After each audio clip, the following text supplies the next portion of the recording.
equally, he wanted to visit hospitals and felt the urge to visit homes of persons, particularly those disadvantaged, to understand the problems faced firsthand and the messiness, of course, of the real world.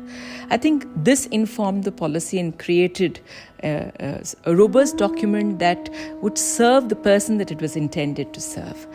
Post his retirement, when he moved to Chennai, he joined the board of the Banyan Academy of Leadership. And in some ways it was meant to be, because it's really persons with mental health challenges, their caregivers, persons who experience health disparities, persons in socially disadvantaged positions that brought us together. In that sense, there was a common purpose, really, that established the connect. But gradually our relationship transitioned into something, a more sort of friendly one, where him, my husband, our extended network of friends, our doggies, we would hang out a lot together. We had a lot of fun, and these are memories that I'm going to cherish, recall with a sense of joy. Each of us has obviously taken away something from his life, and for me, 4 of his personality traits stand apart. The first is the sense of lightness with which he approached any task, whether it was the huge mental health policy or finding an oxygen bed for someone affected with COVID in recent times. He would pursue whatever the task on hand, small or large, with a sense of dogged determination and diligence, see it through to the very end, and ensure that it was complete, but post that, walk away from it and claim absolutely no credit. Now, that's a tall order, and that's a remarkable person. I wouldn't be able to do it, but he did it with a sense of ease, and that obviously indicates that ego really didn't feature very much in his life. He knew that whatever he did was larger than him. He was always the bigger person in relationships, and therefore everything that he did, he realized, was to better lives, and that, I think, gave him a sense of purpose and meaning, and you could see the sense of joy that he felt in doing whatever that he did. The second, his sense of accessibility and authenticity.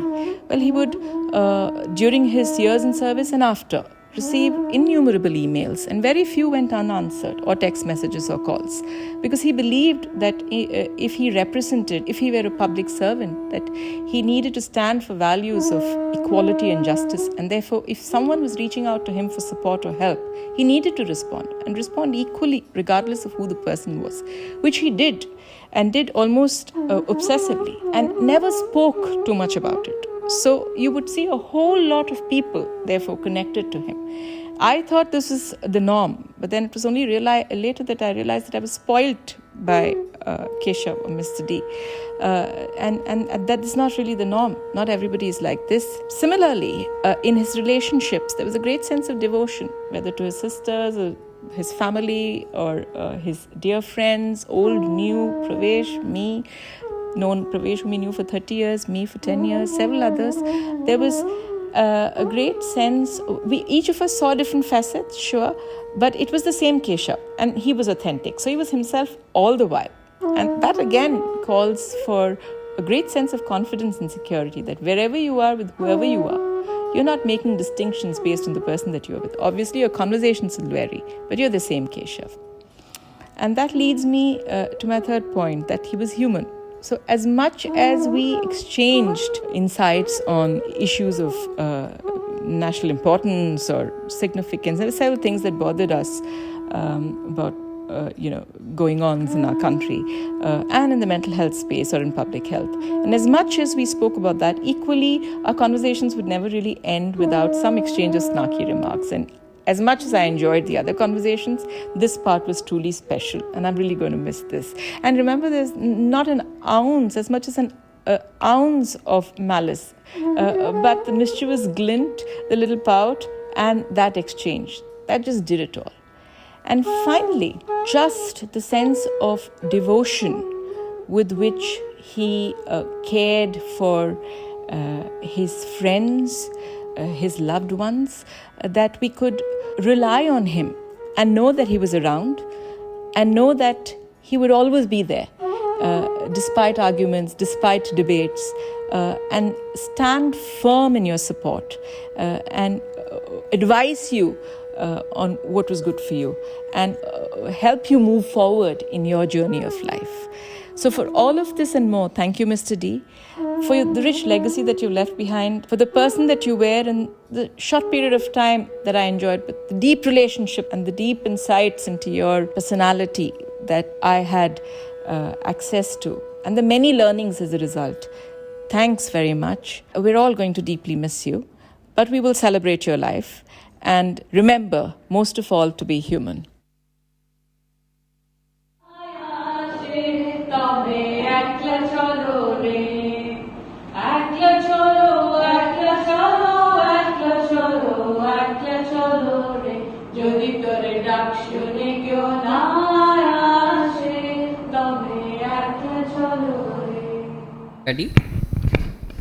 It's a real honor to welcome you to the third edition of Keshav Desiraju Memorial Lecture Series.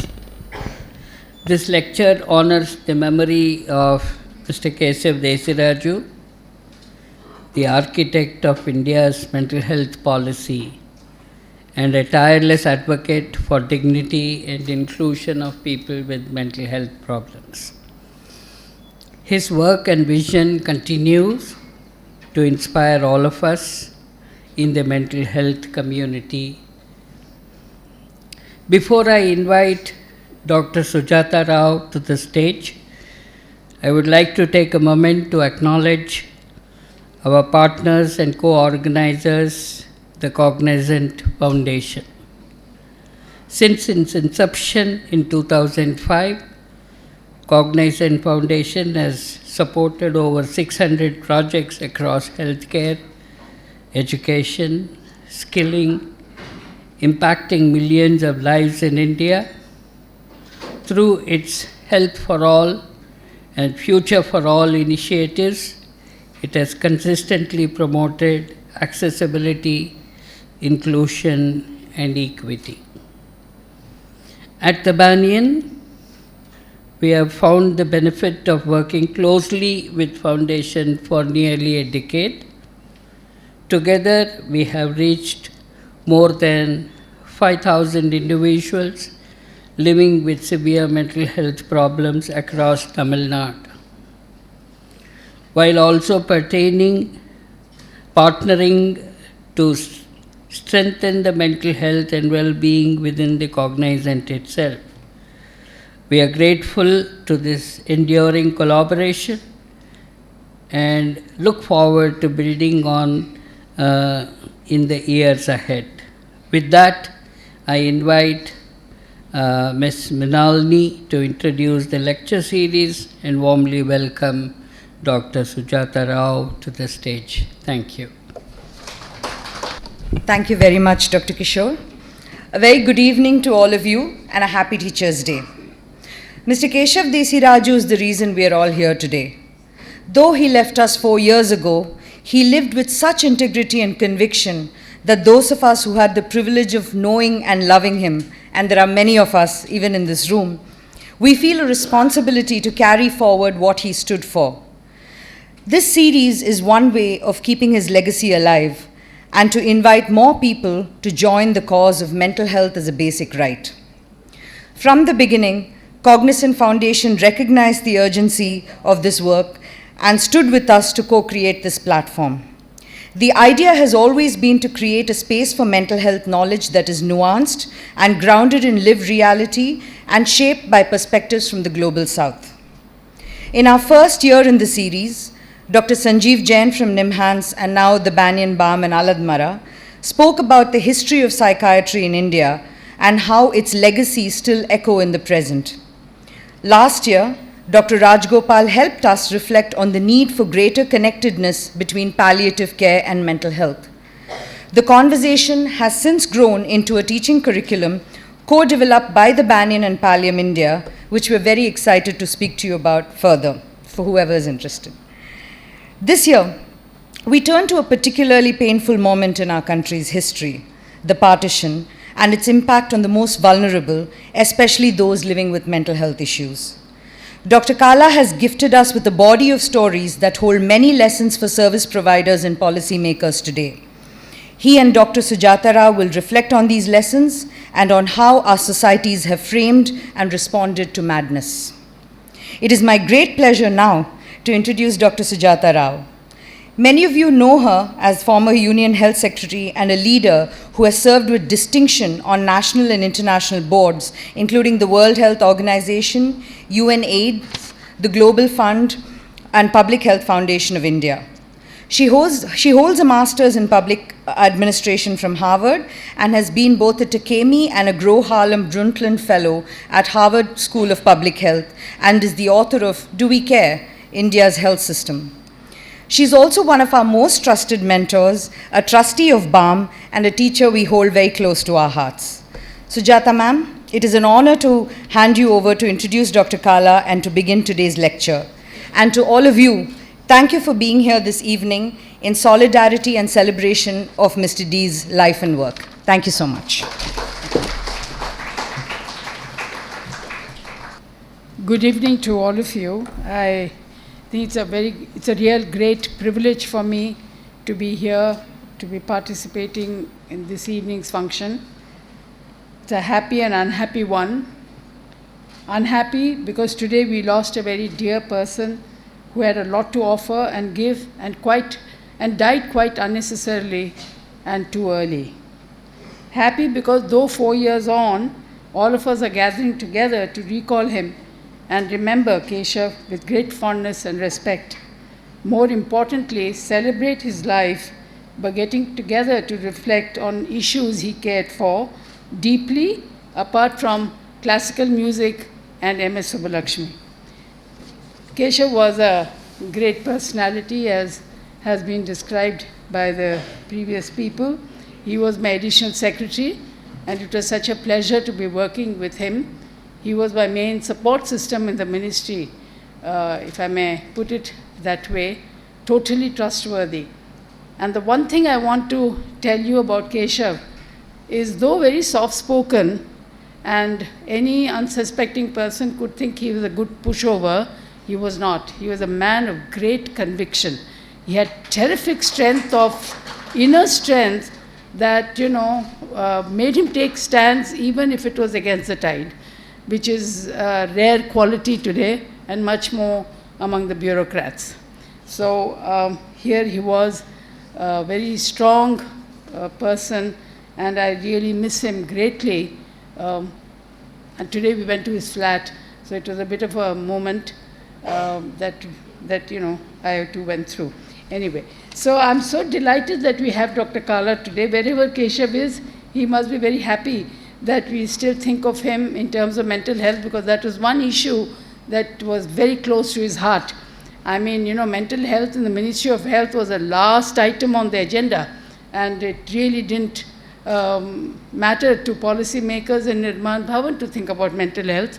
And in fact, I personally, even though I worked there for 20 years, literally came across the importance of mental health only when I was working and writing the report of the Macroeconomics Commission. And that's where I realized the huge disease burden that mental health caused in India. And so when I became secretary, I flagged it as one of the important issues and told Keshav that mental health is something that we cannot ignore and you must look into. And he really took it seriously because, most officers hate to get additional work. But he very cheerfully took on mental health, which was something, God sent. And what was really so remarkable was that he stuck to it, he had his eyes on it, and he didn't lose focus. And even after, as long as he was in the ministry and even after retirement, he kept on to it to see that not only is the bill passed, but also the rules are made and it is got ready for implementation. It's another matter that we are still dragging on mental health, but something that's very, very close to Keshav.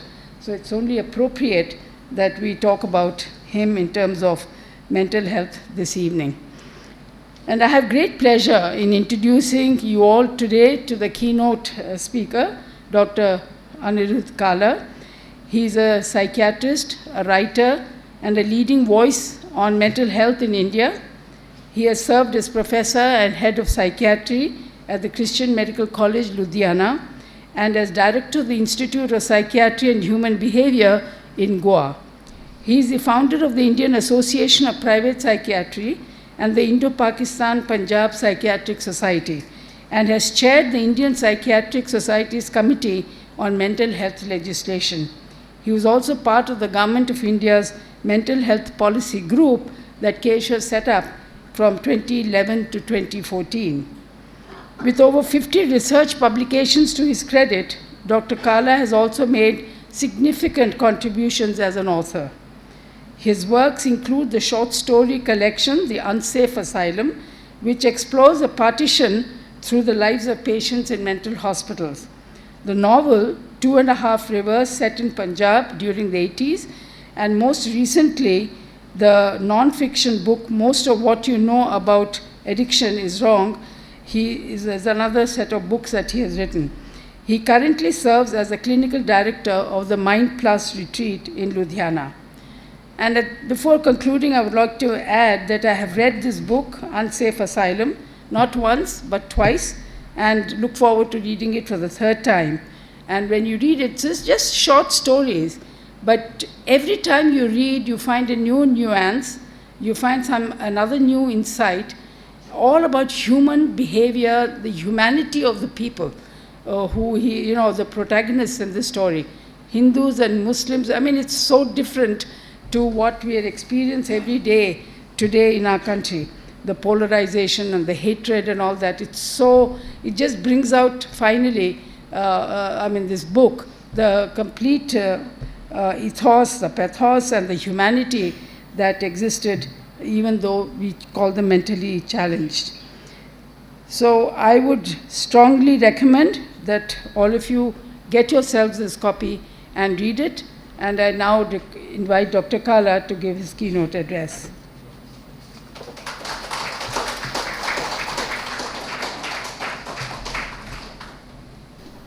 Thank you, Dr. Rao, the Banyan, for having invited me for this important talk.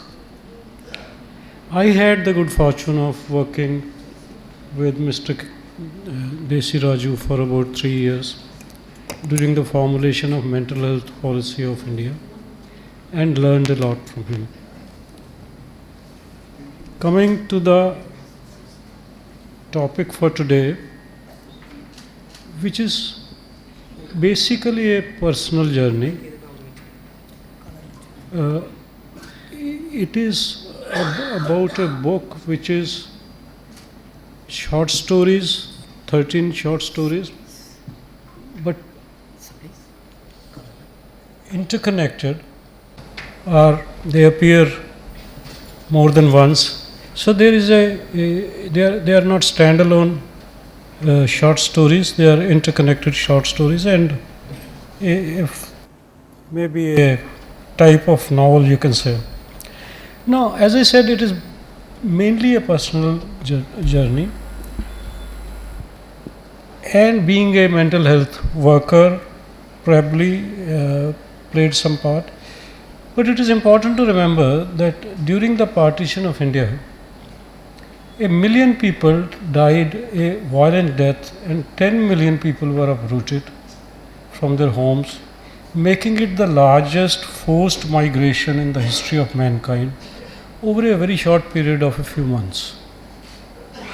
At least 60,000 young women were kidnapped on both sides of the border, raped, their religion converted, and they were forcibly married too.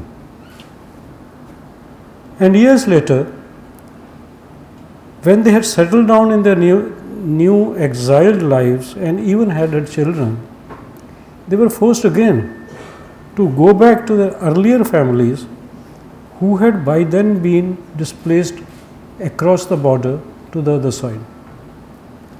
Because leaders of India and Pakistan had reached a pact, driving force of which was the izzat of the newly formed countries.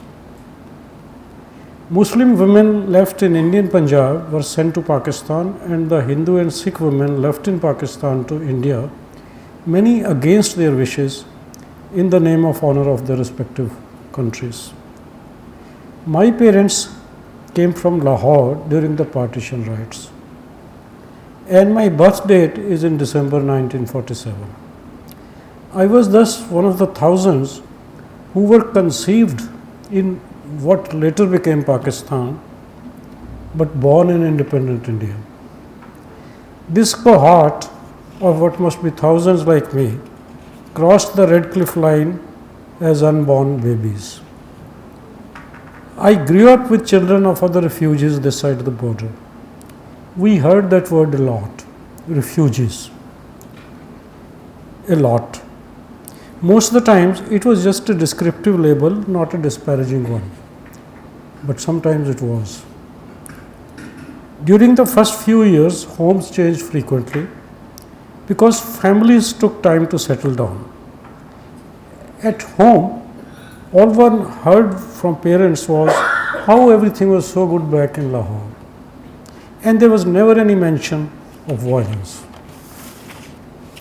Other than the retrospective glamorization, which was no doubt a reaction formation, there was complete silence. They did not talk about the killings and other horrors among themselves or with other relatives or friends who too were refugees. In retrospect, that silence was stunning.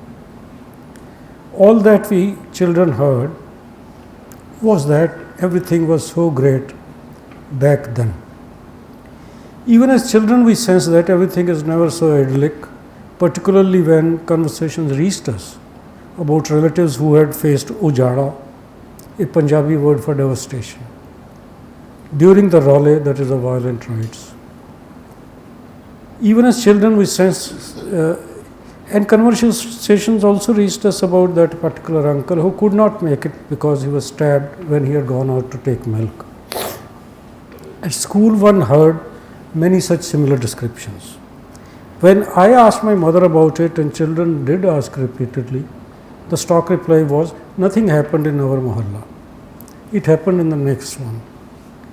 When we compared notes at school, as children are wont to, all mothers, it seemed, were saying the same thing. Nothing happened in our village. It happened in the next village. At that time, we felt just shortchanged for information. When we grew up, we knew we were being protected by our mothers from being told about the mayhem that the partition of India was, and about our own friends and relatives having been slaughtered.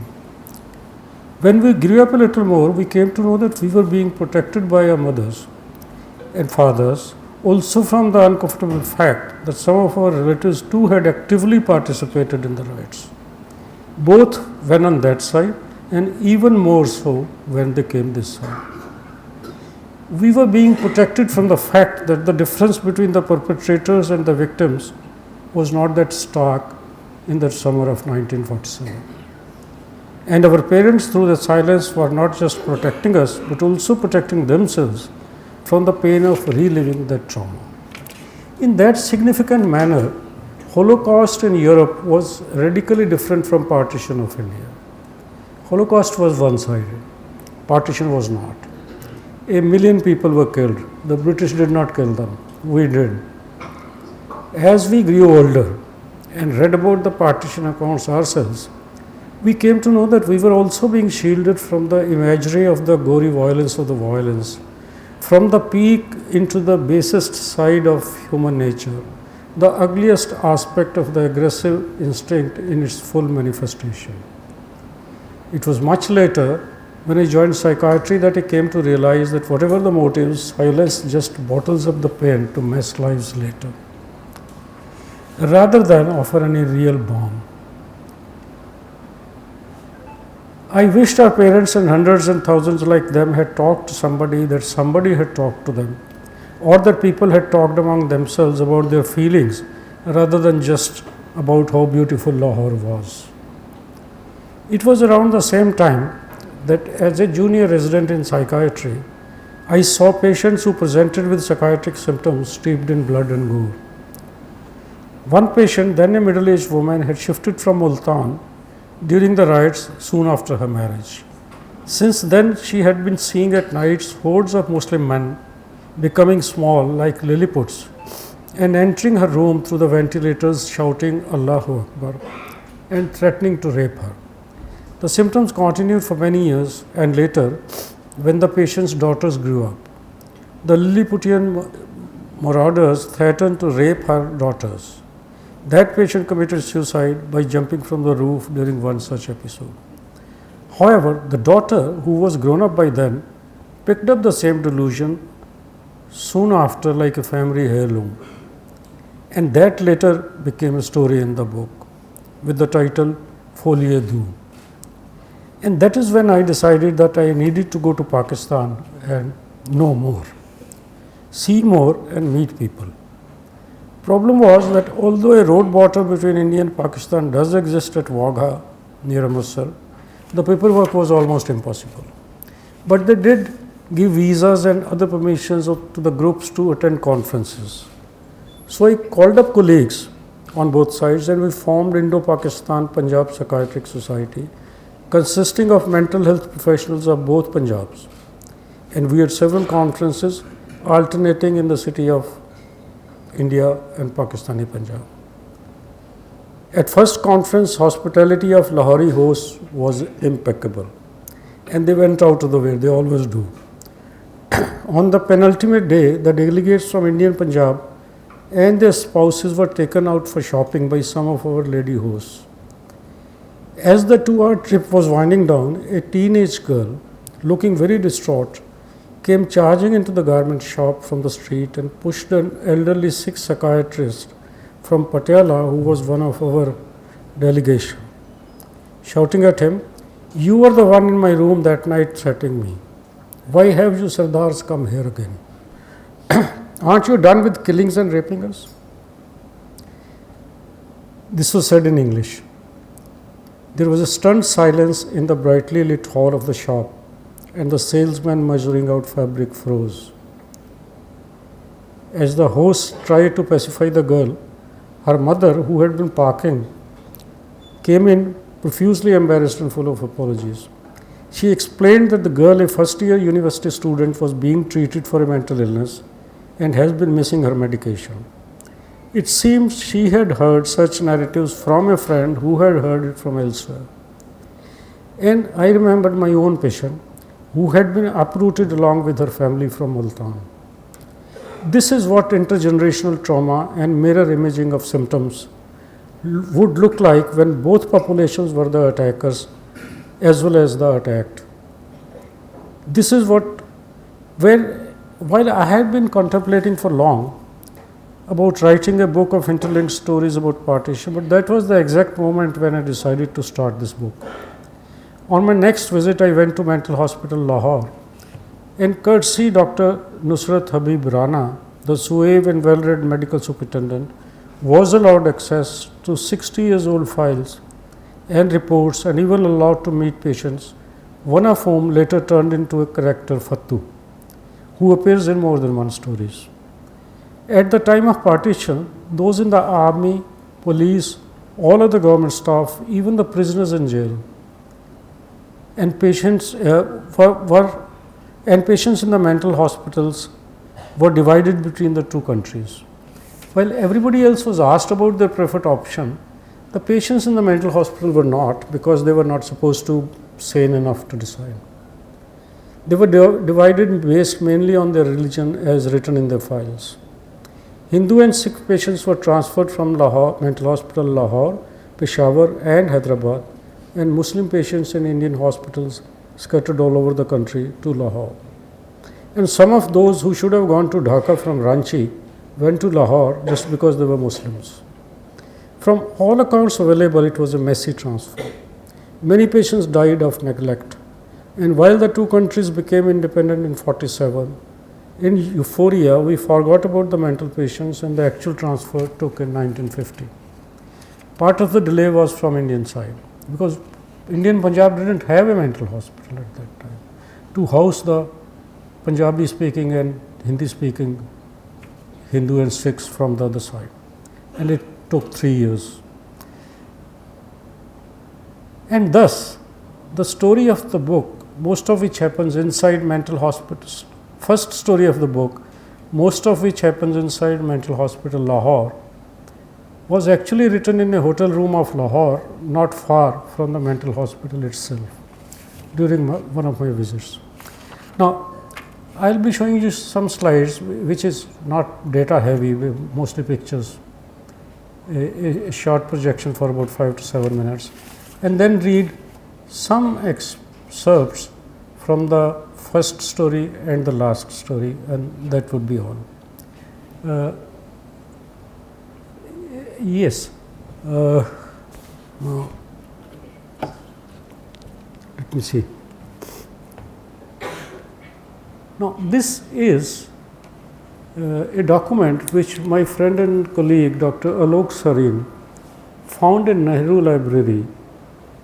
This is the annual report of the 1950 of the Punjab Mental Hospital, which was the first year of its existence.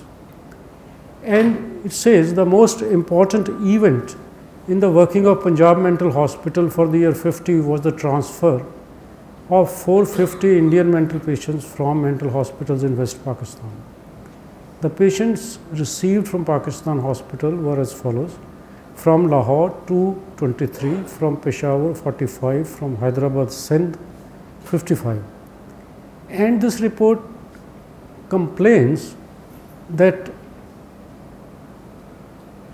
now it says that out of these 282, the Punjabi speaking patients were kept in Amritsar mental hospital, the newly formed ones, and all the rest were sent to Ranchi mental hospital by train. At the time of partition, this report goes on to say, in 47, the number of Indian mental patients in Lahore was about 650. Of these, only 317 patients returned to India. So, a lot of patients died of neglect during these 3 years on both sides.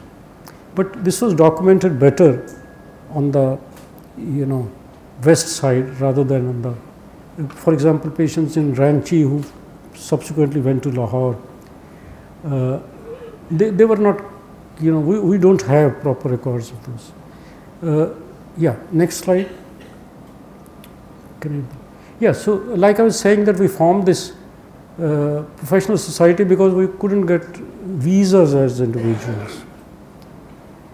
I would like you to go back to this, the first slide that was there. Can we hold on? Can we? Yeah. Now, this basically, this is not the title of the talk, but what I want to emphasize is that when you write historical fiction, you can write anything that you like. That is the fiction part, but there are very strong, the barriers which you cannot cross. You cannot fictionalize history itself. You cannot trip against historical facts because that is not allowed, even if it is historical fiction. So, it is important to know what actually happened also. Is other than just giving a free rein to the imagination. Next. Yeah, next. So, yeah.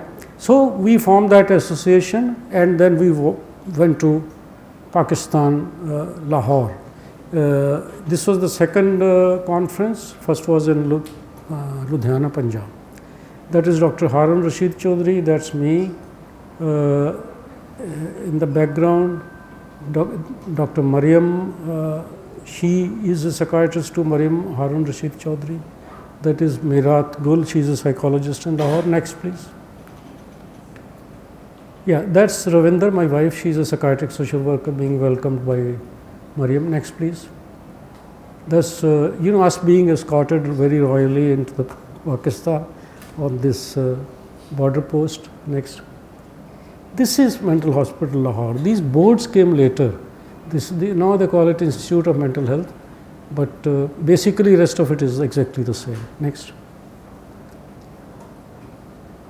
This was mid-morning. The patients had gone out into the they were sitting out. There's a huge place. Next. Yeah, you can see some of the patients here. We deliberately did not photograph the faces of the patient. Next. Interestingly, the wards are named after Sufi poets. This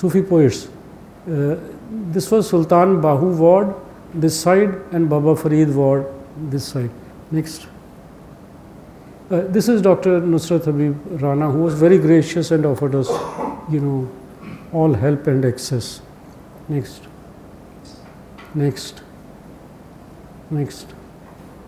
Now, this is, a report of 1947 of Mental Hospital Lahore. Next. And some of those lost patients are accounted because in 47, 93 patients in Lahore died of cholera epidemic. So partly this was accounted for. Next. Now, this was also the time, around this time, Sanjeev Jain and Alok Sareen, they wrote this important book which was published by Sage at the time, Psychological Impact, the Partition of India. Next. And I was asked to write the first chapter along with Alok Sareen. Now, this is important because this is when I came to know that in addition to mental patients, even the prisoners on both sides, they were also, divided, and Muslim patients from this side, they were sent they were asked their consent on them, and vice versa. Now, also about the women, having been raped and married to forcibly, that is part of the. Now, I would like to read, if it is possible from here, this short paragraph by famous writer Ismat Chughtai. Is it possible to focus it a little more or no? No, just this top. Oh, okay, I think I can read it. I can read from here. It wasn't only that the country was split into two, bodies and minds were also divided. Moral beliefs were tossed aside and humanity was in shreds. Government officers and clerks with their chairs, pens and ink pots were distributed like spoils of war. Those whose bodies were whole had hearts that were splintered. Families were torn apart. One brother was allotted to Hindustan, the other to Pakistan. The mother was in Hindustan, but offsprings were in Pakistan. The husband was in Hindustan, his wife was in Pakistan. The bonds of relationship were in tatters. And in the end, many souls remained behind in Hindustan while their bodies started off for Pakistan. Next. Yeah, so that's how this book came about. Next. No, the previous ones. Yeah. And within the first year, the book was transferred to Punjabi by Dr. Kulveer Gojra. He is professor and head of Punjabi department in Delhi University, and Dr. Anirudh Kala of Calcutta, who is a fellow psychiatrist. It is interesting that it was Punjabi and Bangla translations which came right away, because these were the only two states which were divided. No other state was divided. Next. Now, these are the stories. Now, I will be reading some excerpts from the first story, No Forgiveness Necessary, and Rule Thus Discharge, which is the last story, which is the shortest story. You can keep that in your pocket. Yeah. Okay.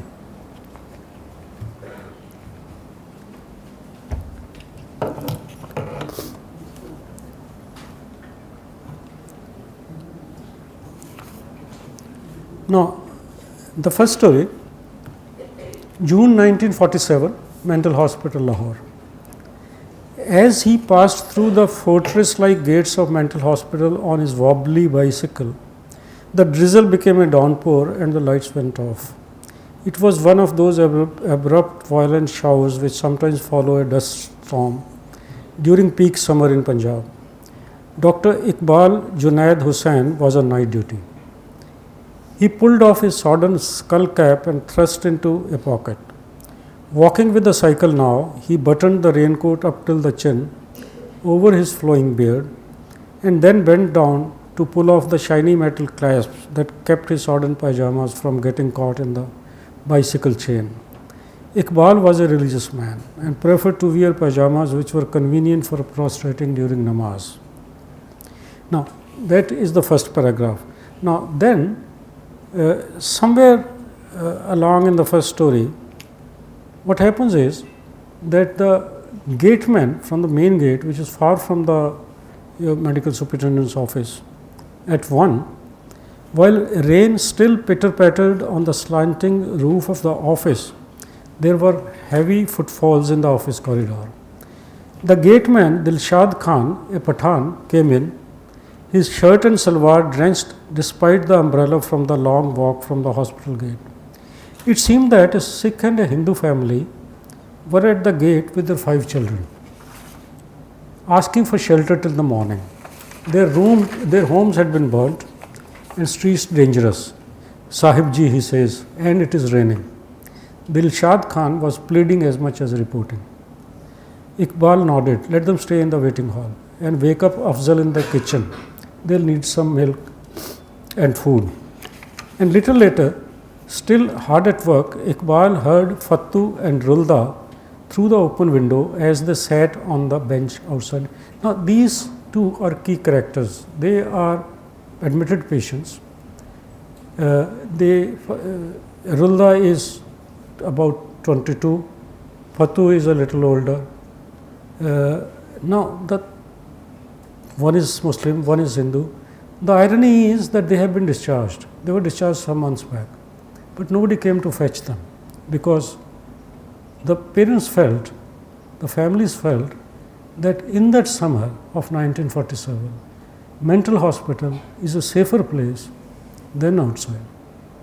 While they had their own things to do, they were, trying to save their property and house and trying not to shift. A little later, still hard at work, Fattu and Rulda now they are sitting on a bench outside the superintendent's office in the veranda and talking. Have the outsiders gone mad? Rulda wanted to know. Fattu chuckled. Yes, they have. You really think so? Rulda's amusement and interest were clear. We are at least predictable, said Fattu condescendingly. Not always. Rulda was a fair man. Well, we are predictably unpredictable. Outsiders are unpredictably unpredictable. That makes us more predictable. They should be inside and us outside. But there are so many. All of them cannot fit in here. Rulda objected to the logistics of the proposition. So many people cannot be mad. Why? Fattu wanted to know, sweating a mosquito on his arm. The majority has to be sane. Rulda did not sound fully convinced himself. Why? Fattu persisted monotonously. Because if most people were insane, the world would come crashing down. Rulda thought that was a rather good argument. Maybe it is crashing down as we speak, Fattu observed. He liked to needle Rulda during their midnight debates. Now he took the attack to him. You non-Muslim mental patient, Rulda Singh was a Sikh. You will be deported to Hindustan with all other Hindu and Sikh kafirs. Iqbal guessed correctly that they had overheard the nurses talk during the day. Rulda objected. My house is here near Rawalpindi and yours near Hoshiarpur in Hindustan. Don't worry, they will shift the houses too. They will send your house there and bring mine here. Outside people are very smart. It was at that moment that an infant began to wail distantly from the waiting hall, part of the family who had come, seeking shelter in a mental hospital. Ghanta smart, but Rulda seemed to be convinced by Fattu's argument. He spat out the tobacco that he had been carrying under his cheek with full force. They are killing people faster than you can kill mosquitoes. They need electric shocks. Then his pragmatic side took over. But all of Lahore, we do not even have that much of electricity. Fattu agreed. There was a pause. Then, you know the big sign over the gate which reads Mental Hospital Lahore? We should take it down and put it up inside so that everybody is clear which side of the gate is the actual mental hospital. Well, that was very small part of the first story. Now, I come straight away to the last story, which is the shortest one, as I said. This is so. Meanwhile, what happened in December was that the transfer happened. Rulda Singh was transferred to Amritsar, and Fatu stayed back in Lahore.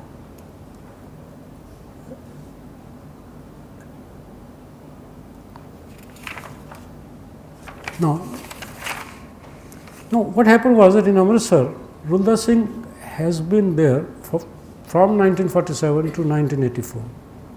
Then he gets somehow a message that a distant relative in Delhi, who was, from the in-laws of his own sister, who was killed during the partition riots. So they came looking for him, and they offered to him, "Why don't you come, and you are fine now, and we live in Delhi, come and stay with us." So, and he was discharged in Amritsar, but he has to go to Delhi, and somebody had been sent to fetch him. It had been 34 years since Rulda was last at a railway station. The trains were now much longer and far cleaner. His escort, Anup, was a 20-year-old boy in jeans who carried a Walkman hooked to wrap-around earphones on his turban-covered ears. Anup helped Rulda climb to the upper berth, where, strangely emptied of all emotions, he lay listlessly. Now, he sits on that upper berth and wonders why isn't he feeling happy. Now, thing was that he did not feel anything in particular: happiness, unhappiness, insecurity, or liberation. Perhaps staying in a hospital for a lifetime took away the cheer you were supposed to feel at leaving it. Maybe it was the illness which blunted the edge of his feelings. The nurses would translate anything he didn't follow for him during the seminars that he was presented at. Maybe anger was the only emotion, but he did feel anger, an intense visceral anger. Once he had gone out and caught a shopkeeper cheating. He had gone out to buy supplies for the mental hospital. Maybe anger was the only emotion hospitals left in you. As he sat cross-legged with a glass of tea in his cupped hands, the train crossed the Satluj bridge. Rulda was angry at himself for not feeling exhilarated. He reminded Fattu, who would have chided him, "How many people do you know, Rulda, who have lived in a mental hospital for 40 years and then found a family, a real family of one's own relatives? None. It is a miracle. If I were you, I would be very happy and grateful to Khuda." Now, what happens is that this is 1984, and it happens to be the same day Prime Minister Indira Gandhi was assassinated in Delhi, where the train is going. And there were some police people who were listening to the transistor, and they delivered the news that Indira Gandhi has died and there are riots in Delhi. And she was killed by Sikh bodyguards. And so, hence, the riots were anti-Sikh riots. It wasn't Hindu-Sikh riots. Now, Rulda did not think it concerned him. It was not 1947, it was 1984. Now, the policemen wanted him to get down and warning everybody that please don't go, it is bad in Delhi.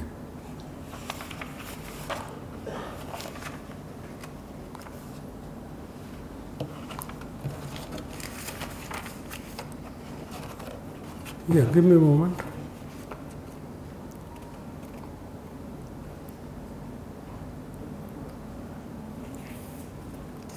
He had thought that for the first time in 40 years he would not be going to sleep in a mental hospital at the end of the day. First day in 40 years he will be sleeping in a home, not under the roof of a mental hospital. Now, what happens is that that talk about the riots and anti-Sikh riots, it upsets him greatly, and he gets quite upset, although he was on medication, and a dreadful panic started to build up in his chest. His mind conjured up images. He was drowning in swirling waters, trying to catch his suitcase floating away from him. Then suddenly it was all real. The train entered a dark tunnel full of muddy water, gushing in from the other side of the city, and everything became dark. The grimy water was splashing against the window panes. It was rushing in from below the doors and pouring down from the lights in the roof, which were going off one by one with popping sounds. A bloated cow floated by his berth as he recoiled in horror. And then, fascinated, he saw himself 5 years old, wearing brass rings in his earlobes, being carried through waist-deep water on somebody's shoulders, somebody whose body odor was so familiar. So then meanwhile, the struggle lasted for an hour or maybe for a minute. Then the lights came on one by one, unhurriedly, as if waiting for their turn in an orderly queue.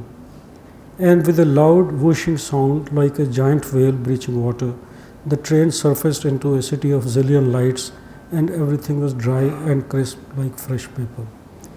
The train then reaches Nizamuddin station, which is the last one for the train. And both Rulda and his escort, Anup, the young boy, they get down. And in the melee, in the rush, their clasp breaks loose, and he couldn't see Anup. And then after some time he gets up. He didn't have his suitcase because that was with the boy, and tries to walk out of the station. And what he sees is that Anup was being beaten by a mob in the parking lot of the railway station, and people were shouting, "Khoon ka badla khoon." And then he realizes that he has landed into communal rights, right from a mental hospital. And there's a passing auto which he jumps into. Against the protests of the driver, who says that they'll kill me, you better get down and walk. He tries to walk out through what ultimately turns out to be Nizamuddin Dargah, and from its sides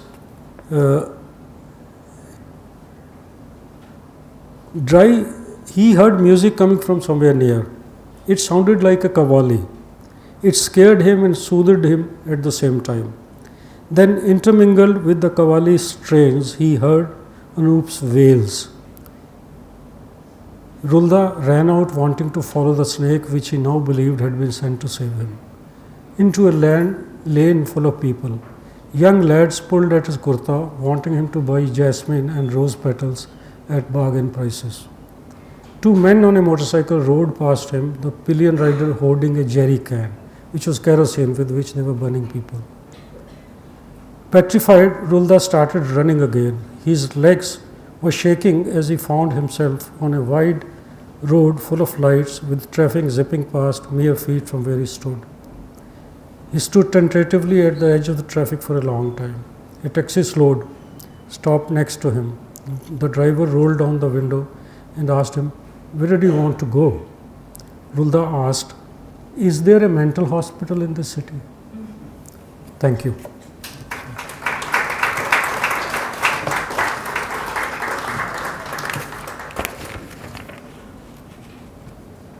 Thank you, Dr. Kala, for these unique experiences and stories that many of us perhaps might not be witness to, and many who might have been. And in fact, I was sharing with Dr. Kala yesterday how my grandparents had moved during the partition time, and there was much. I wish there were cell phones back then, and I wish there were recording devices for me to have recorded their stories as well. And I'm so glad to have heard some of these stories today.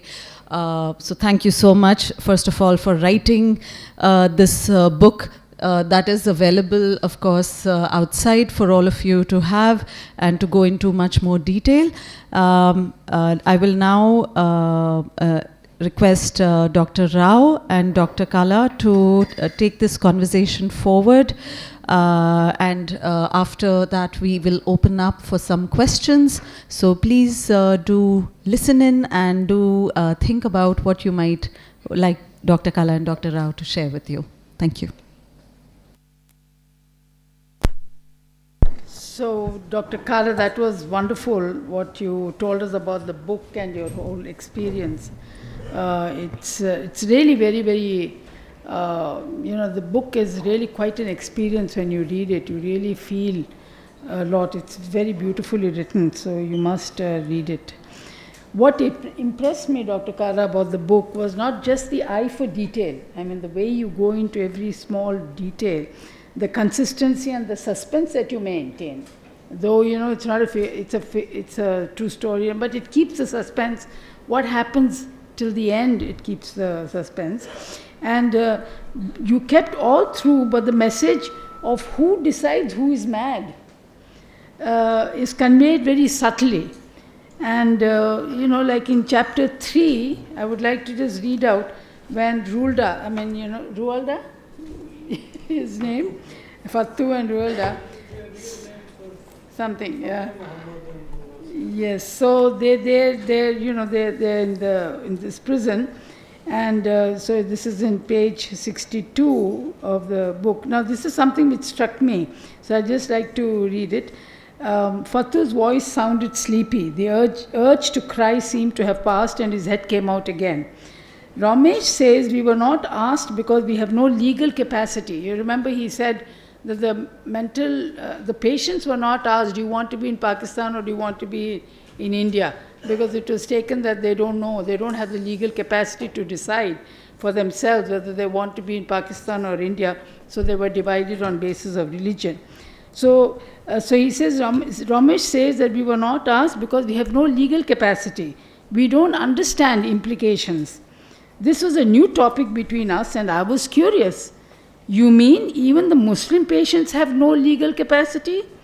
Even then, legal capacity is secular, like Qaeda-Azam, Fattu muttered, pretending to be half asleep. I asked, this is Rualda who is asking, you mean people outside understand the implications of everything they decide and do? Rualda, you're a matriculate, but don't know a thing. Of course they do. That is how they're different. So they knew 1 million people might die and still went ahead? It is really hits you, literally, who is mad? And that's what Dr. Kala also tried to bring out, this whole concept of who is ultimately mad and who is deciding who is what. So, am I right, therefore, in thinking that, and yes, what do that this is what you meant in the book, that, you're trying to say who decides who is mad, who is drawing the lines. What do you think about it? And who is really drawing the lines? And how do you see this whole concept of defining madness and labeling people that? Yeah, that is to bring out the irony of the situation, and the difference, between that collective madness and individual madness. I mean, is it different, or anything that is done by consensus is same, and anything individualistic, if it deviates from a set path, not same. So that was, to bring out that irony, that, and many people say that my relatives, I have met people who were part of the the whole experience, and they say that we had gone mad. See, pagal ho gaye si. And sometimes, years later, people from India and Pakistan, Nanak's birthplace, Guru Nanak's birthplace is now in Pakistan, Nankana Sahib. So Sikhs go there and they meet there, now of course, that generation is gone, but earlier they used to announce that, from Ludhiana, people who have come, please come here. There was a fire used to be lit, and several fires used to be lit, and around that they would gather. And people who were displaced from Ludhiana, and they will get together and exchange notes. उसका क्या हाल है, उसका बेटा था, वो उसकी शादी हो गई, दुबई चली गई उसकी बेटी, etc., etc. Now, of course, that couldn't have continued. And that time, people say that very frequently we heard this word कि हम पागल हो गए थे. That we don't know what happened to us. I mean, it was madness. It was madness, collective madness, as we see in Palestine today. It's a collective madness that's going on. So in the last chapter, the one that you read out, your protagonist asking for the mental asylum when he found safety, but you called the book Unsafe Asylums. This person is saying, where is the mental asylum, because he finds safety, but the book he calls it Unsafe Asylum. So my question to you is, what do you think the current thinking of deinstitutionalization of care? There's a constant feeling that you shouldn't have mental asylums, you should deinstitutionalize mental care. And so are asylums really bad, or they still have a place? Any reflections of government policy and current thinking on that? See, when you call them mental asylums, that looks bad. When you talk of, ancient practices and the unsafe buildings and the uneconomical pattern of care, that doesn't look very good. But the fact of the matter remains that we did it too fast. We just emptied out the hospitals. It became a fashion all over the world, not just India. India, we were just caught up in that, thing. Now, what happened all over the world, including India, is that we, if you were supposed to be a great psychiatrist if you had discharged so many patients. And people did that on a very large scale, in a very short time. Nobody did the follow-up of those patients. Where did they go? How were they 2 years later? Now, experience from the rest of the world is, number one, that it was not actually deinstitutionalization, it was transinstitutionalization. There is a law by somebody's name which actually says that the number of prisoners in a country's jails goes up if the mental health beds decrease. I forget the name of the person, there is a law after that person's name. That there's an inverse relationship between prisons and the mental asylums. See, what happens is that these patients who had recovered and they were still there, yes, there were some, the families were not there, or they had, separated like joint families do. When he was admitted, it was a different thing. Nobody was willing to keep him. Or they had just, went abroad, so nobody tried to find out. We just discharged them. Now, like I said, this is all over the world. It's not just India. We just went with that, that fever.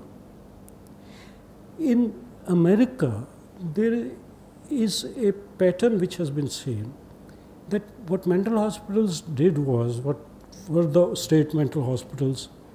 See, firstly, you change the word from the mental hospital to something modern, and it will look fine. You change the building to modern ones, which should have been done. They are more economical to run. But so in America, this was quite in the news that they would discharge patients, put them in a bus, give them a one-way ticket to the neighboring state, and this was actually, there was a phrase, busing of the patients, busing of the mental patients. No, but why were they doing that? Because they wanted to discharge. They said that the community needs to look after them. Take care of the patients. But in India we have about 35. How many mental asylums do we have? About 30? Yeah. 35 or 40? No, 43. 46. Yes. And Nimans did a study and they found them in a very bad condition. Obviously. Yes. So do you think, and so therefore part of the thinking of deinstitutionalization also came in, saying that, you know, people who have been treated, they're still continuing to stay, they stay in very bad conditions, they're being chained, they're being dehumanized. No, see that So chaining. this whole thinking of human rights also came in. See, why can't they stay there without being chained if they're all right? Like one of the logic was that they're all right now. So then why are they chained? That was a malignant thing to do. That was what something needed to be banned, and it was.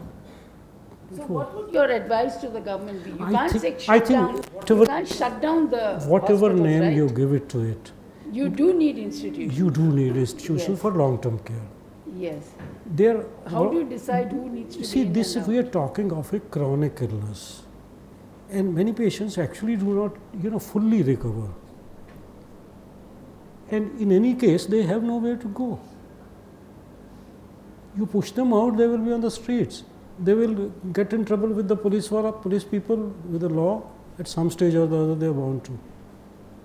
And then they will be in the prison or in a beggar's home, or. So it is actually trans-institutionalization. No, but even even Dr. Saab, even- even in ordinary hospital, if I have a stomachache, I get cured. They can't keep me forever and ever just because I don't have a home That's to what go I'm back saying, to. that stomachache is not a chronic disease, mental illness. No, okay, let us say some other chronic disease I might have. Yeah, no, true. But the thing is that people with stomachache, they can No, look after take a themselves. chronic disease, Yeah, that's a chronic bad mental example. disease is different. They can't look after themselves. So what should then the policy be? Whatever, call it by whatever name you want. Give it a nice modern name of, even, the Supreme Court said that have smaller hospitals, not more than 100 beds each, but in some, you would need some place to keep chronic mental patients. We do not have it in the country today. The old ones, we, emptied them out without doing follow-up. Even Nimhans has, just a handful of chronic patients, which are there more than 1 year. There was a Hans Foundation, report. Maximum was, 500 somewhere. 5,000 patients. In whole of the country. For a country this size, in all the 43 mental hospitals have a, combined chronic patient. Chronic means just one year more duration, So my question to you is that, okay, those who are really mentally ill, you keep them, you have to give institutional care. But once they get cured, they need to get back into society. Unfortunately, sometimes there is no cure. I mean, they have to be the there. acute symptoms have subsided, but there is a deficit left by the illness. So then they have to be in. They have to But be. once you say he's cured, then he has to come back into See, society. depends So on that's the- where Banyan, what they're doing is a good example. See, no? NGO sector has done its job. They have, shown us which models work and which do not. That is their job. They cannot look after the whole country. That is for it is a public, it has to be the environment of the day. See, what has happened is that for well-to-do people, we just now call it long-term care. We have fancy places where people with dementia and chronic schizophrenia, they live. But for the rest of the population, we have nothing. There are actually very nice long-term care spaces in India now coming up. No, but don't you think Banyan is coming up with a good model Banyan's- where they're training the mentally ill patients who have become cured to transit back into society? Absolutely, teaching them that skills, should giving also them the confidence. that should also happen, in public spaces which no longer exist now. So that's a good model. It is a good model, obviously, but like I said, that NGO sector has done its job. They are doing great job, but they can only produce models. they cannot be a substitute for the government in delivering services on a large scale. Do you think this should have been entered into the Act? Caregivers, and these are the two collaterals. It is actually there in the Act. The government is supposed to have long-term care placing.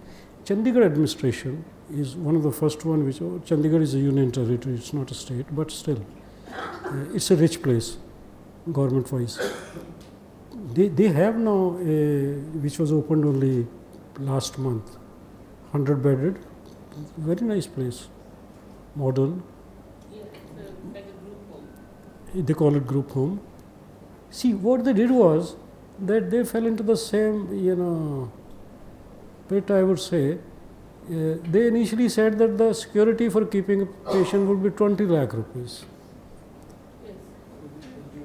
No, the 20 lakh, they want to charge a lot from the Yeah. families. See, many of these families, they were They not can't able to, afford it. 20 lakhs security. I don't know if better sense prevailed or not ultimately, but till last month this was what was happening. Gone to court. They had gone to court, yes.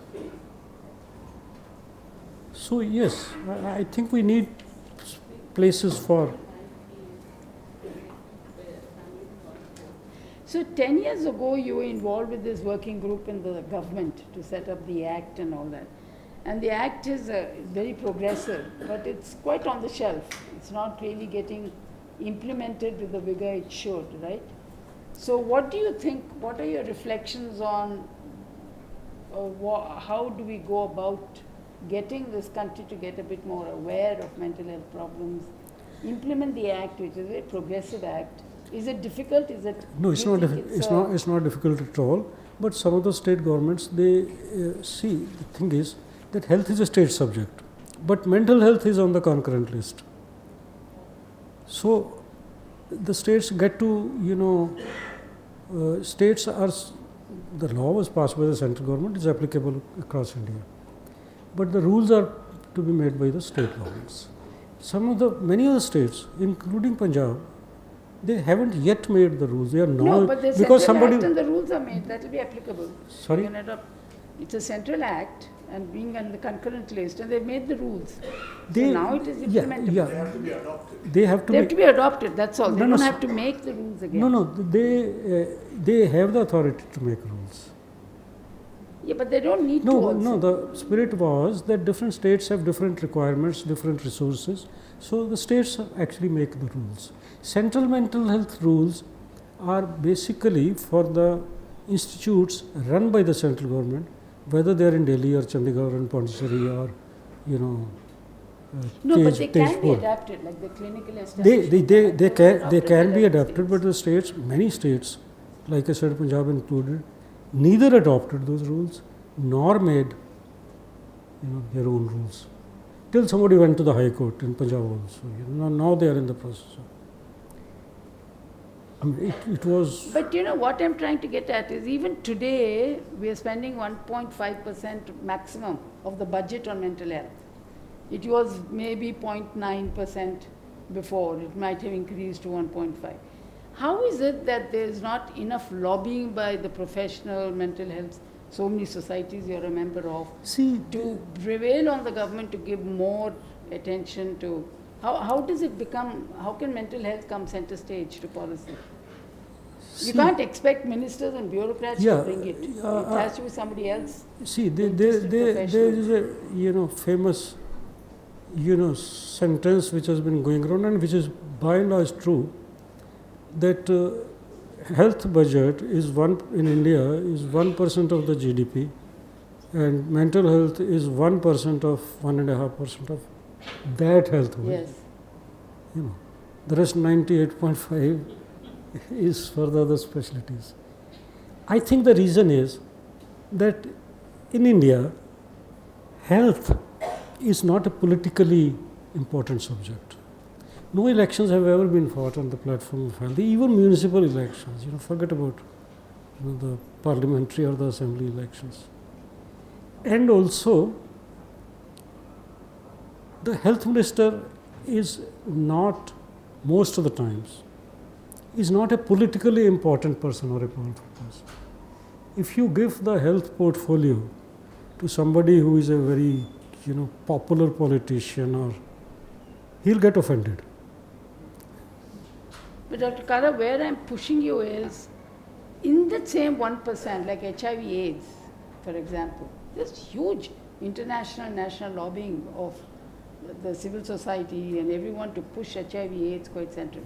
And they did get a lot of money and policy attention. So unless and until you don't jostle and fight for funds, if you just sit quietly and say this is a disease burden, nothing comes in. Cardiologists are always all the time shouting for money and they get it. So why is it that your associations, the profession, is not lobbying enough and fighting for mental health in the policy space? Unless and until that happens, I don't think mental health will ever be a priority. No, you are absolutely right. You are absolutely right. The state of professional societies, particularly in the mental health area, is not good at all. They are busy doing other things, mainly conferences. So and most of your psychiatrists are in England, right? No, it's not that. Half of them. See, in epilepsy, there are fits, okay? The fit itself is called ictal, and the period in between the fits is called interictal. So I have written it, that Indian Psychiatric Society has only ictal activity annually. There is no interictal activity at all. They just don't do anything. Incidentally, I resigned from Indian Psychiatric Society many years back. No point of resigning. You have to go back. That was and fight. No, that was on a very, but the state of the, professional societies, even others, that was a different issue. That was when the president of the society said that I'm just joking. gay people should get treated and didn't take that back. So, but professional societies, you are absolutely right, and they have not been up to the mark. So, yes, they are partly to blame.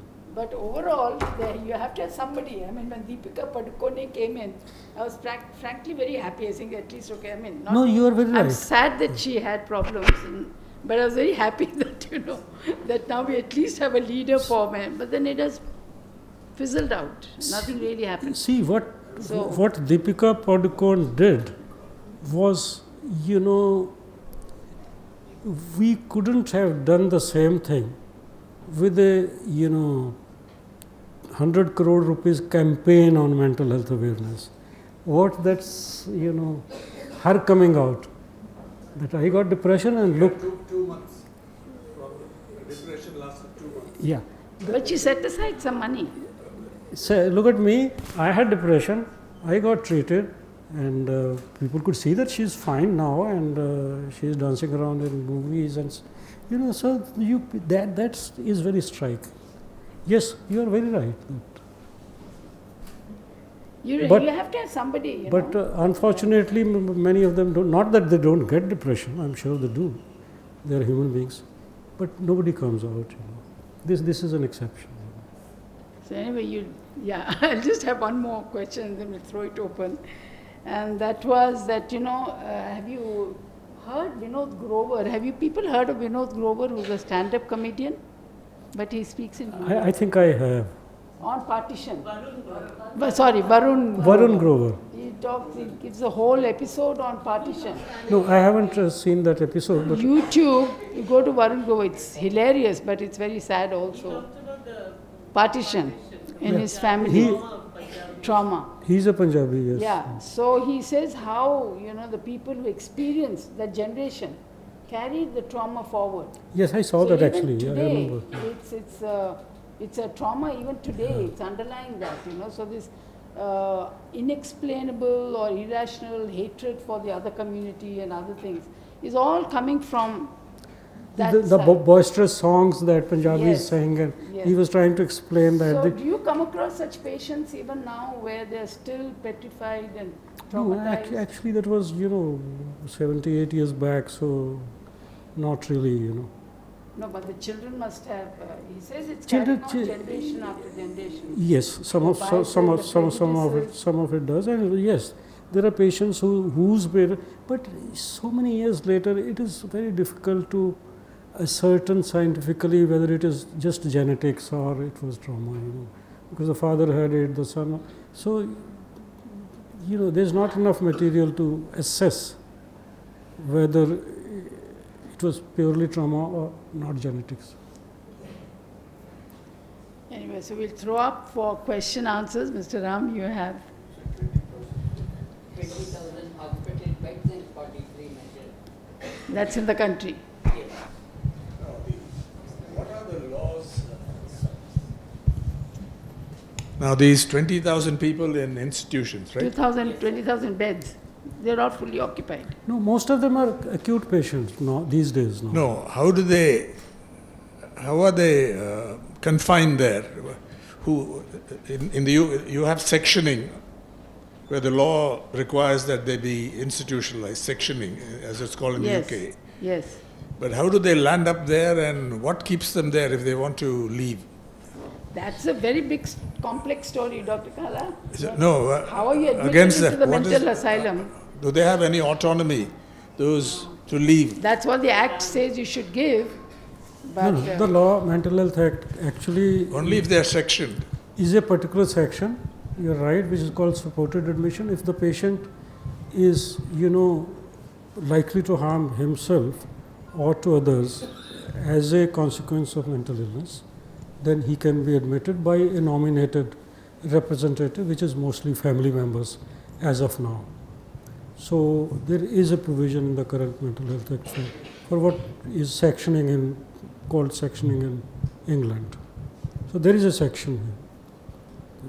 no, but where is the But consent? how is it not processed? I mean, when some family member or somebody else brings them to an asylum, an institution, what is the process where they assess whether it's a case for That I think the psychiatrist. non-voluntary confinement? That Yeah, I lot think of this- patients in the it's a acute stage, they are not Clinical voluntary. examination. And like I said, section 89 or 88, it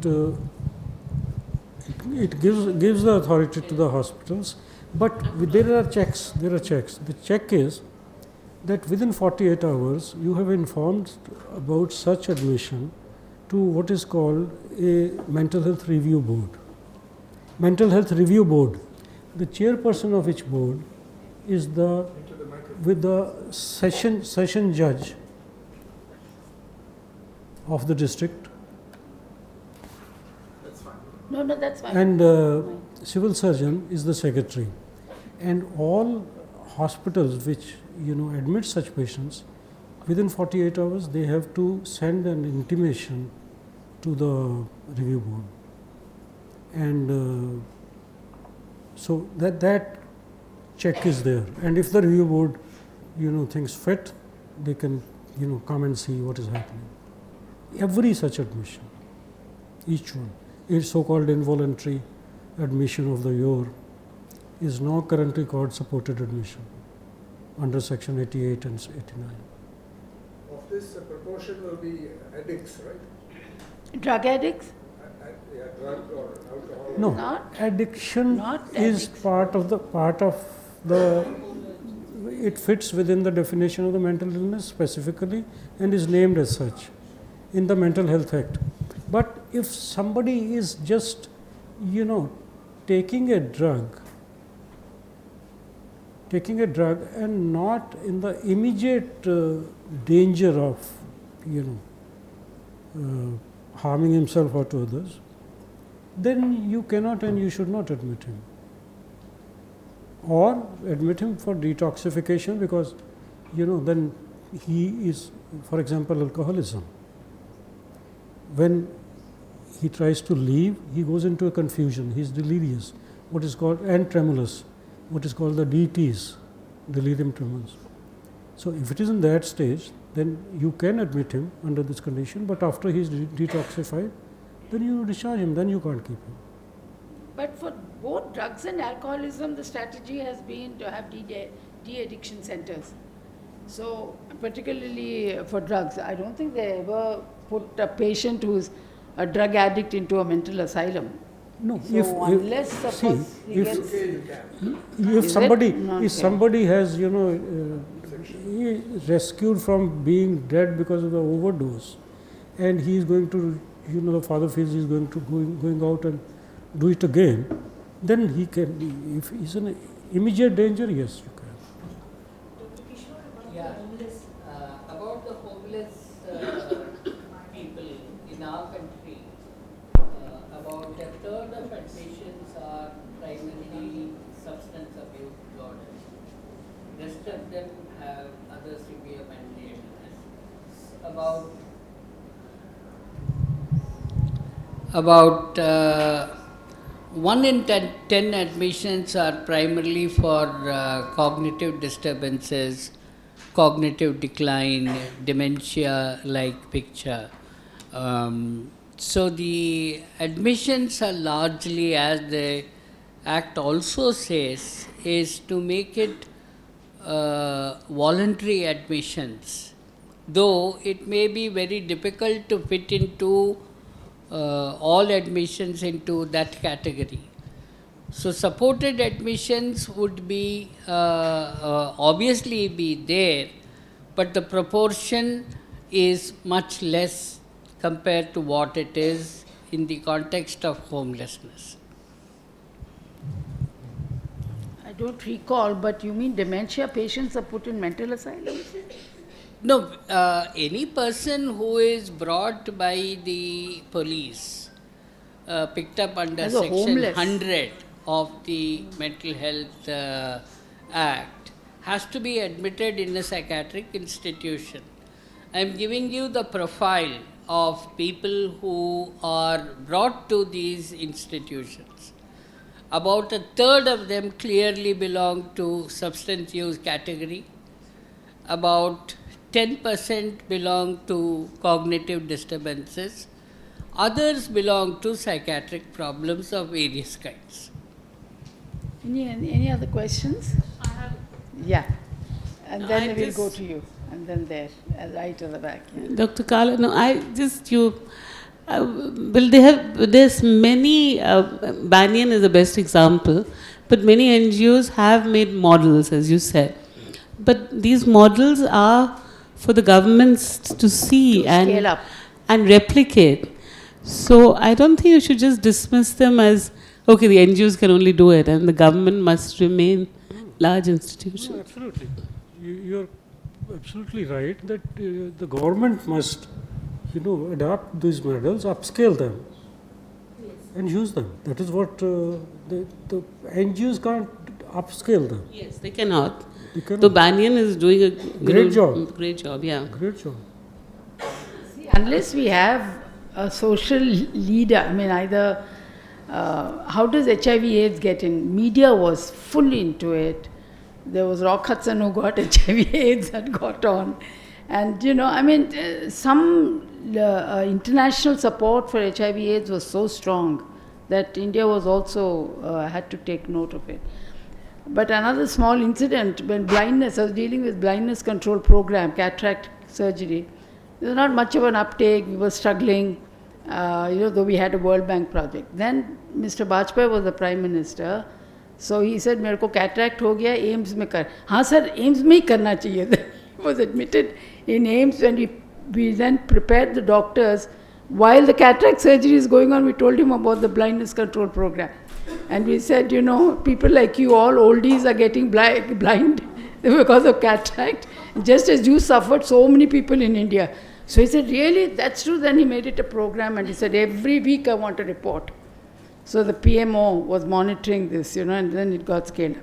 So that's what I was asking him. Somebody, either a Deepika Padukone or him, or somebody you have to get hold of, who catches a thing to put mental health center stage. It's really the last priority. Right. Last priority in the ministry. Yeah.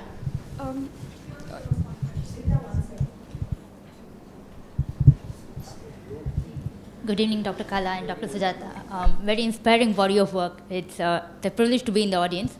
I'm an epidemiologist myself, and my question is, as you said, a lot of the grunt work has fallen on the NGOs. And in India, we already have the National Mental Health Program, we have the Mental Health Care Act. Everything looks great on paper, but the ground reality is very, very different.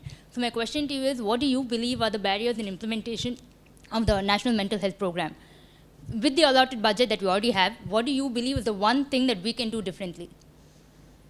National Mental Health Program, the part that is worked is that the treatment of acute patients has improved.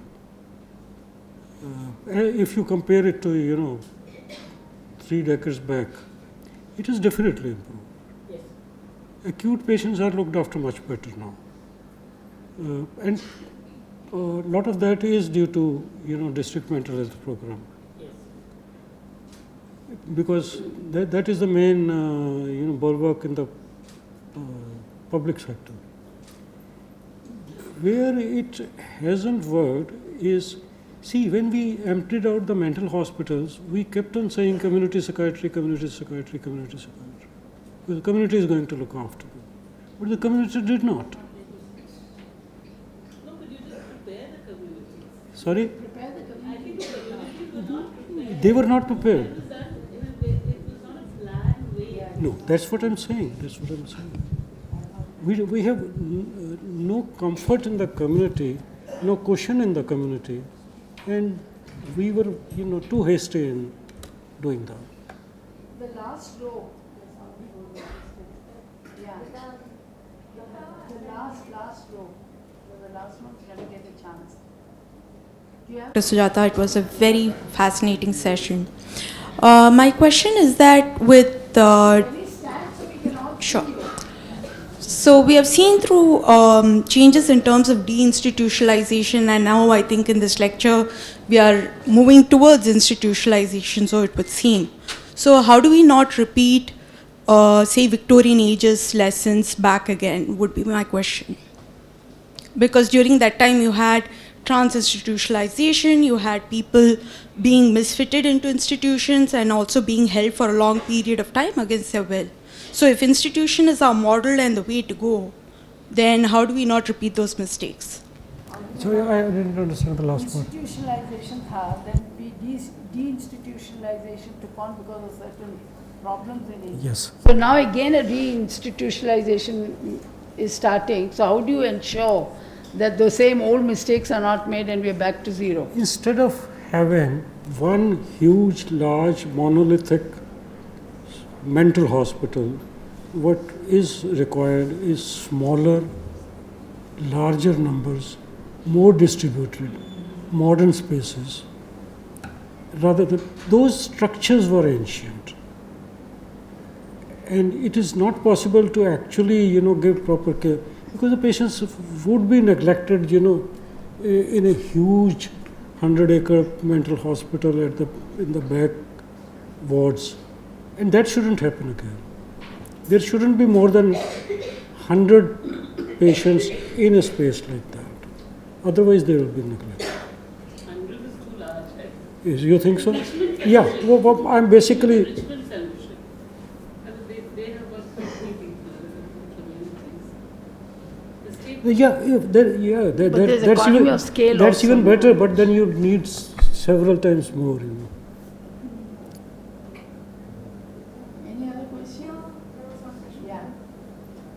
Sorry, I'm Dr. Kala. Thank you for your work. I've been. Is this audible? Yeah. Yeah. So thank you for your work. I've read your and Dr. Sarin's work a lot, and it's given me a lot of hope that the way you talk about people's experiences and the points at which you have, that there's been so much transformation in the approaches you've taken. There was a. There was a comment. There was a comment earlier where you, and I understand the point of smaller institutions, I understand the point about chronic illness and that being managed in community, and we lack the resources even socially to manage that. But in the little that I've seen, that even if we remove people from physical chains, they're still bound by systems of time, systems of medication, systems of the rationality that sane people impose on them, right? And these are things that these cause practitioners to deny the human experience of the person in pursuit of cure, in pursuit of people being working people again. This is something that a rose by any other name is still just going to smell the same, right? So even if you don't call them institutions, no matter how small it is, if a person is being made, like in the ECRC that I work in, made to wake up, if everyone is made to wake up at 6 a.m. and bathe every day, if everyone is made to silence their outbursts and function and prove their rationality before they're given a chance to go out and exist in the outside world, when they're not allowed to disrupt rational social spaces, how do we see any hope of a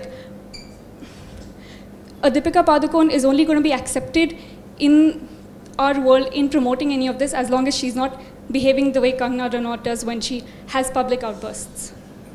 There is a huge performance of sanity, of rationality that people constantly keep having to do.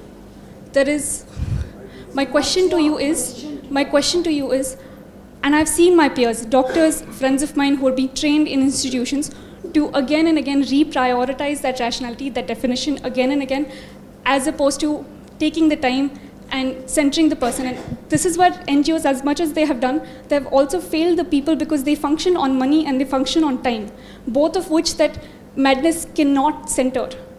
It cannot function within those sections for its survival.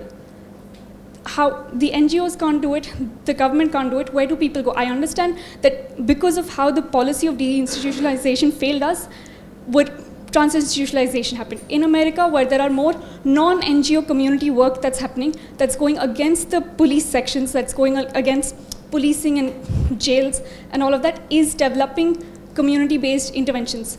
The fact that there's a false binary between institutions versus deinstitutionalization is, again, trapping and silencing the immense work that mad people have done to fight against this because of a policy implementation failure.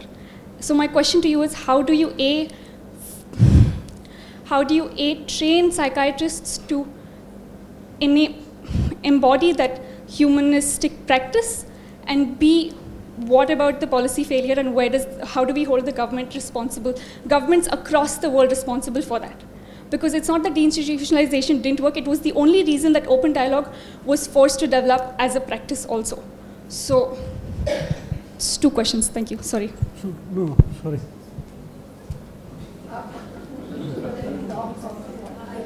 The question is, what training of psychiatrists into a more humanistic and sort of accepting diversity? No, I totally agree with you there that the psychiatrist coming from a purely medical space is not, not justified totally. Even though what they deal with are illnesses, in this case of the mind or of the brain, many people feel that they are all brain disorders. Even if that is true, even then, the social factors, the cultural factors, the background of the patient is important, which the psychiatrists don't, coming from a purely medical background. No, what she's asking, I think, correct me if I'm wrong, is you treat the patient, and put rules, like after 10 you're not allowed to, you must sleep by 10, you can't make these noises, you can't switch on the light. And so you want to scream, but you're not allowed to scream. So you have to suppress your own emotions. Is that right? So you're really suppressing the patient not being natural and be herself, because you have all these rules and regulations of your practice.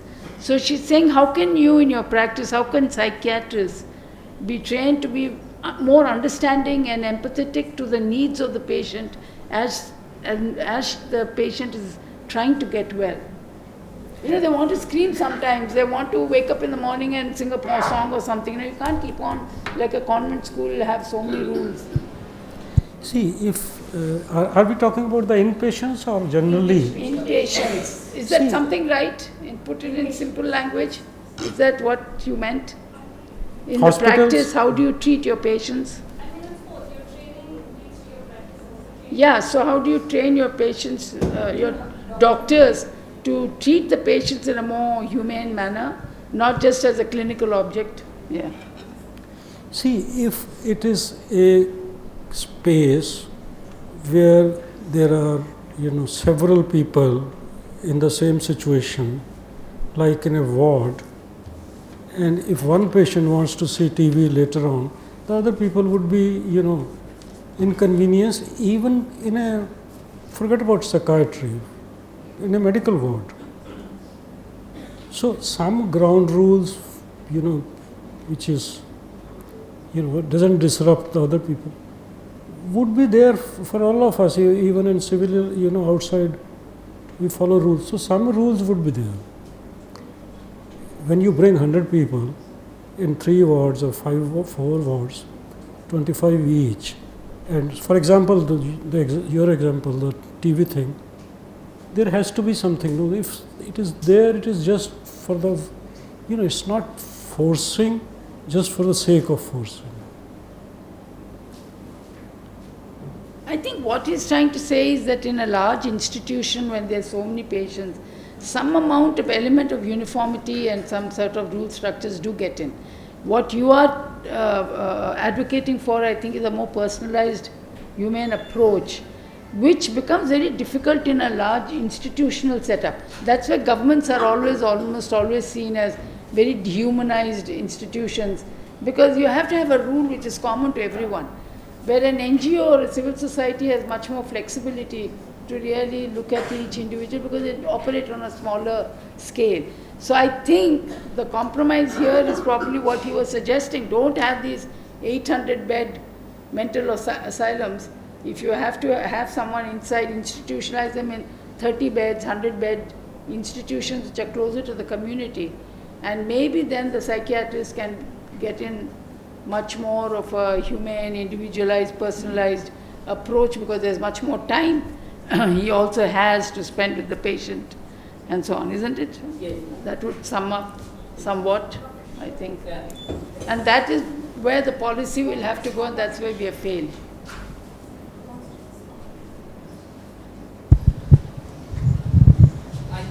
I think we are in a much better situation as we stand in 2025 with respect to mental health. Madam, the total number of beds that is available in 43 mental hospitals is only 20,000 for the population of the country. On the other hand, yes, on the other hand, out of the 780 districts, we have 730 district mental health programs functional. However, the difficulties with this functionality of the district mental health programs are that it is largely confined to districts and taluks, and it does not get integrated into the mental health in primary care. That is a very major lacunae that the government has to enforce, so that the last mile mental health, mentally ill person gets care. In addition to that, supportive legislations, like for example, if the family neglects a mentally ill member, there is no legal remedy for that individual's protection and safety. So this is a very major lacunae. While one need not have to be punitive towards the family, the system will have to develop multiple concentric circles of care within the community based on the disability levels of people, be it be home again, be it be long-term care centers, be it be crisis intervention, be it be stronger community care structures like the district mental health program. So we have a wider community mental health service provision at the present, But what it requires is higher investment, commitment from the government, at the same time a very higher professional commitment at the level of the professional community. Right. Insofar as the hospitals are concerned, most hospitals are less than 1,200 bedded hospital distributed across a wide area. And slowly a lot of investment is going on to upgrading these hospitals, improving facilities. The units within the hospital is likely to be not more than 30 bedded units, and therefore much humane care possibilities are there at the present. Okay. Yeah, Dr. Kala, you want Yes, to say something? I totally agree with you about that. I think while we are currently focused on what we see right in front of us, which is the chronic mental patients, as far as this topic is concerned, what we should be doing is actually be prepared for the storm on the horizon, which is the larger number of dementia patients. The longer people live, more patients of dementia will be there. And we have not even started thinking about technology addiction and processed food addiction, which I see that these problems magnifying very soon in the next foreseeable years. Thank you. Any other questions? Yes, sir. I just want to respond really quickly to Hita, your question I thought was really nuanced and very important. And I just wanted to talk about it really quickly. So I think we talk about approaches to mental health in India or the US, wherever we are, in terms of institutions and nonprofits, but there are so many pathways that we can take. And we don't talk about all of those. And one way is to strengthen the families so the person is able to stay in their family. Oh, sorry, can you hear me? Oh, so my son has very severe mental health issues, our son. And in my opinion, the best place for him is in our home. I know exactly how to take care of Devan. I know when he's having a good day, he's having a bad day. And I also understand that I have extreme privilege. I have enough money to take care of my son. I don't work. If he's having a bad day, I'm there. If he has a general health medicine problem, we go. If he has a psychiatric problem, we go to the psychiatrist.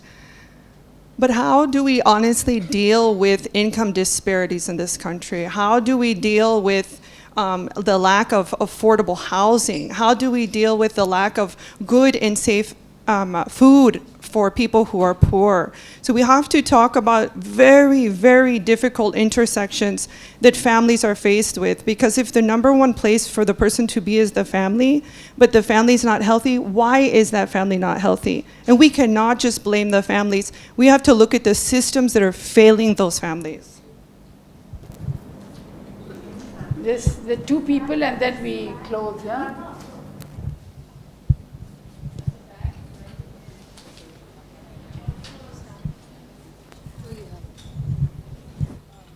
So good evening, ma'am.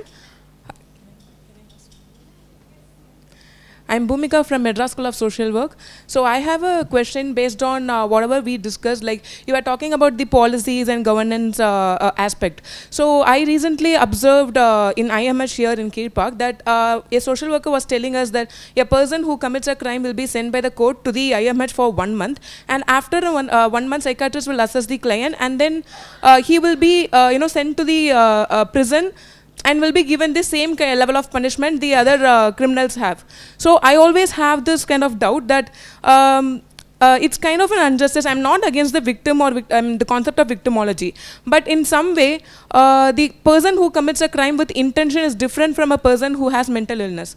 So I think these person should be sent to some other institution with lesser punishment. What do you think about that, ma'am? Question being?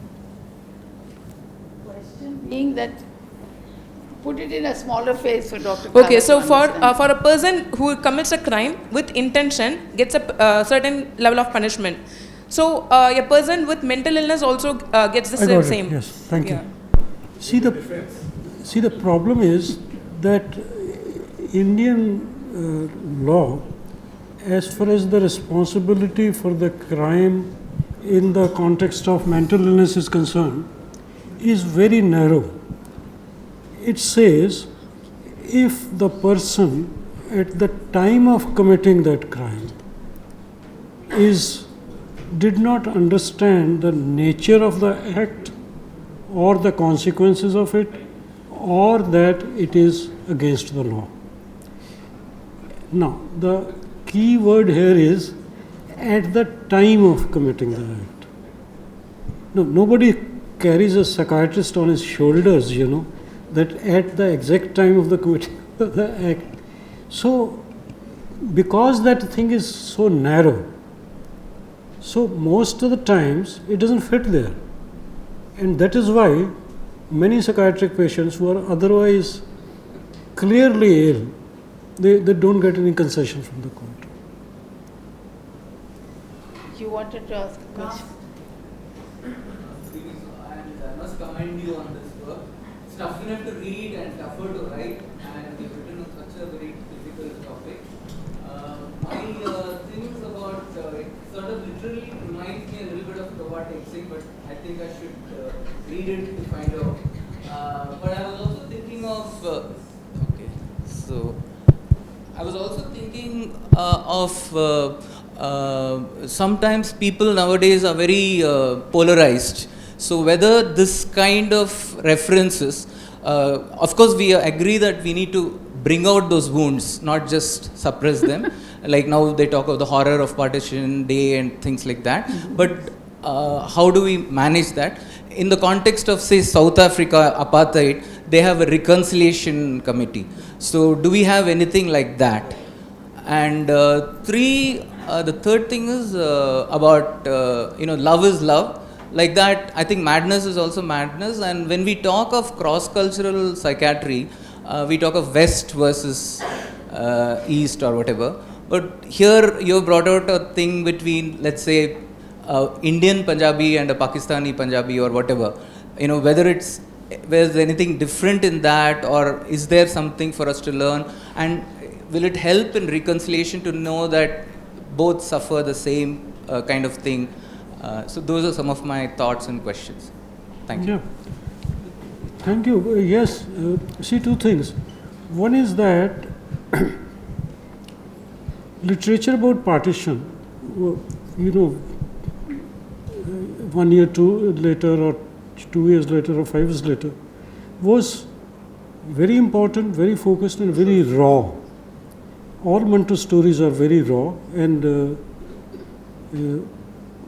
that is one reason why they, everybody relates to those so well.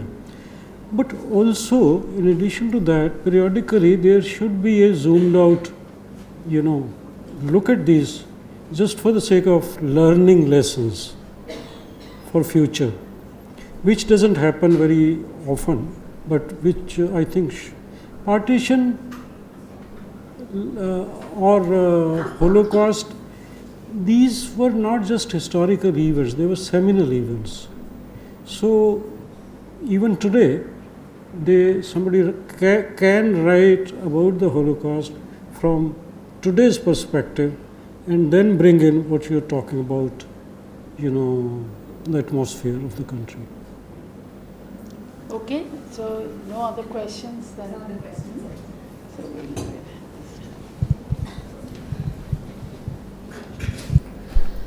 Thank you, Dr. Rao. Thank you, Dr. Kala. And thank you to our audience members who have made this debate and the conversation even richer by your questions. I would now request Mr. Kasturi Balaji to please come and say a few words. Thank you, sir, and the Cognizant team for supporting this program. Could we have a round of applause for him, please?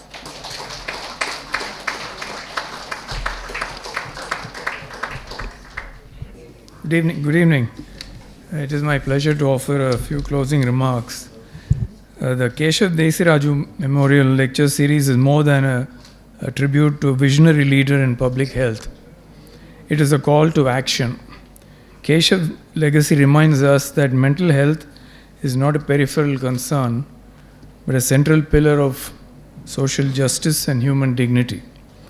It was my privilege to have worked along Keshav during his tenure as member of the board of Cognizant Foundation. His compassion and unwavering commitment to equity continue to guide us. We are deeply grateful to Dr. Anirudh Kala for his powerful keynote, which threw light on the enduring psychological impact of historical trauma, and to Dr. Sujatha Rao for her questions on policy, practice, and funding. The dialogue helps us view mental health not just through the lens of clinical care, but as a deep social issue. Today's was the third and final one in the series of lectures supported by Cognizant Foundation. To recap, the first was delivered by Dr. Sanjeev Jain in May 2023. The second was delivered by Dr. M.R. Rajagopal in August 2024. The partnership between Banyan and Cognizant Foundation goes beyond support for lectures. Since June 2023, over 1,300 persons have received medicines through rural and urban outpatient clinics under our joint initiative, Medical Support for People with Mental Illness and Their Caregivers. Cognizant Foundation was established 20 years ago. It remains committed to building a sustainable ecosystem at the intersection of inclusion, technology, and collaboration. Through our Health for All and Future for All initiatives, we strive to improve access to quality health care and create pathways for education and skilling. Millions of lives across India have been positively impacted from our focus on empowering persons with disabilities, promoting holistic child development, and fostering gender equality. We are delighted to learn from the Banyan that the Keshav Desiraju Memorial Lecture Series will continue as an annual event. This is a wonderful initiative that honors the legacy of an outstanding leader in public health and mental health advocacy. We extend our best wishes to the Banyan and all its supporters. Thank you for joining us today.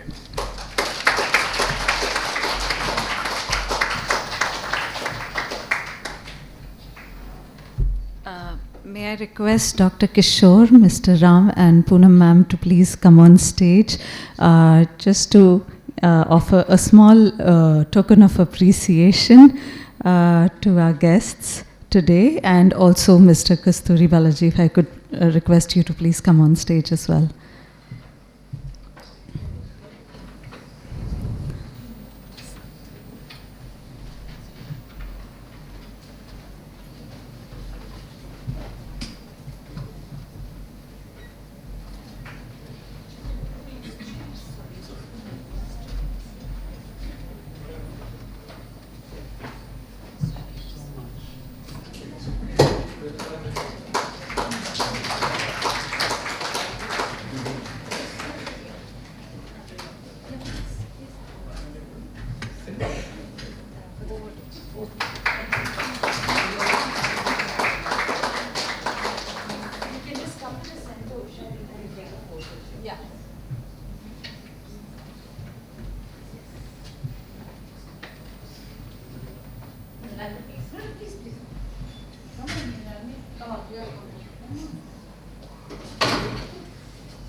Thank you all. Thank you all so